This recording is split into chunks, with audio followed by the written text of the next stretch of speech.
So guys, ito na yung ano natin, video natin na nakikita nyo to.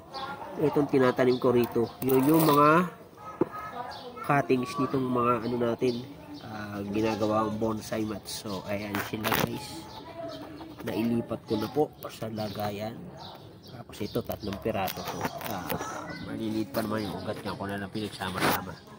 Para menos tayo sa ano, kasi parang grow out naman yan eh. Parang pa lalakihin lang natin ng konti, tsaka pa anuhin natin yung ugat, tapos saka natin sila ano. So ngayon ito, di ko alam kung nabubuhay to sa cutting, so try natin itanim tong mga cuttings ng sanga nila kung mapaparami natin siya sa pamamagitan ng tusok-tusok lang na ditong mga sanga nila. So try natin. So malalaman natin yan after mga 2 months para sure na naman natin may ugat yan after 2 months o 3 months na natin kukunin kapag malalaman naman natin habang tumatagal kung nabuhay sila eh. Kasi bakit hindi sila malalanta kung ano mo na nagtutuloy-tuloy yung pag-ano ng sanga. Ibig sabihin, buhay siya kasi meron siyang ugat na gumagana sa ilalim. Pero kung after mga 2 weeks, unti-unti na agad to nalasang, ibig sabihin, hindi naging successful yung pag-lalagay natin dito sa lupa. Yun lang yun, napakasimple, di ba guys? Hindi natin sila nabuhay. So yun lang ang ano natin. Pero okay na rin to, at least itinry natin para nalaman natin pare-pareho kung ito ba nabubuhay sa tusok. Ibig sabihin kung nabubuhay siya, mas madali na natin itong mapaparami yung ganitong klase kung plano mo na gamitin ito na bonsai materials mo pag inalagaan.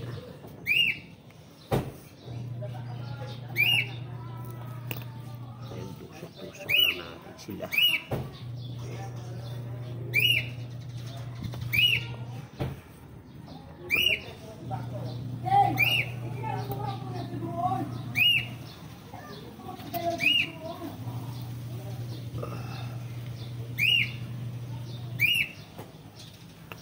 Dito may mga pugat na pinutulan natin o ano, try natin kung mag-uuslian siya ng dahon.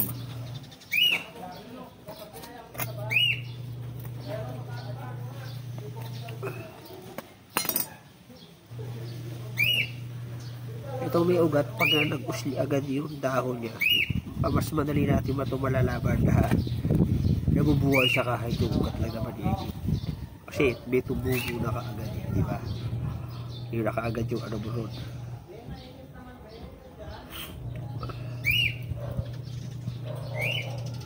So try natin yan kung magbuhay siya.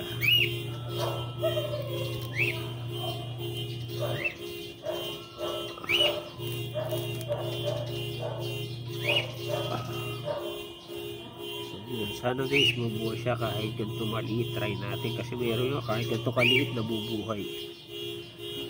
So try na natin. Wala naman masama. Yung mas maganda sinabi na at least nag-effort ka kahit alam mong hindi, walang kasiguraduhan, diba?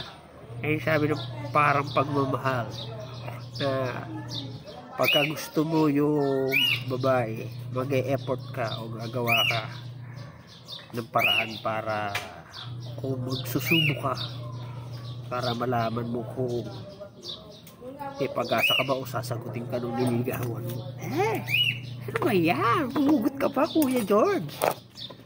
So ayan, ayusin muna natin.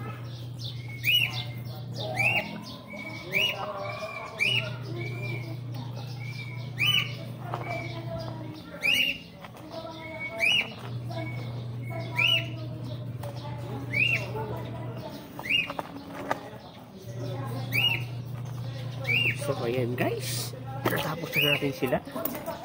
nailipat na natin yung ating mga future bonsai mats, pati yung kanyang mga cuttings. So ayan po, nakikita nyo, ayan yung mga cuttings natin. So ayan, so ayan po sila kung nakikita nyo. So hanggang dyan na lang muna po ang video na to. Sana po lagi nyo akong suportahan. Gawin natin kasi ilalagay mo natin sila sa malilim at didiligan natin para mabuhay sila at makastable sila. So pag ano po, update ko na lang kayo sa kaganapan dito sa ating mga alagang bonsai. Maraming salamat po sa panonood at God bless po.